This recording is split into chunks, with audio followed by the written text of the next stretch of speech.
ગુજરાતના વ્યૂહાત્મક દરિયા કિનારાની સુરક્ષા સંભાળતી મરીન ટાસ્ક ફોર્સના પોલીસ નિરીક્ષક શ્રી પીએલ મલે આજે હજીરા ખાતેની એમટીએફ કચેરીનું વાર્ષિક નિરીક્ષણ હાથ ધર્યું હતું.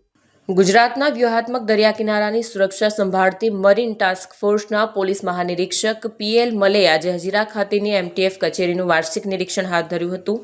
એસપી એસજે પરમાર અને પીઆઈ એમએમ જામુકિયાએ તેમનું સ્વાગત કર્યા બાદ સન્માન ગાર્ડ દ્વારા તેમનું સન્માન કરાયું. નિરીક્ષણ દરમિયાન મલે એમટીએફના અધિકારીઓ અને કમાન્ડો સાથે બેઠક લઈને દરિયાઈ સુરક્ષાના મુદ્દાઓ પર ચર્ચા કરી અને જરૂરી માર્ગદર્શન આપ્યું.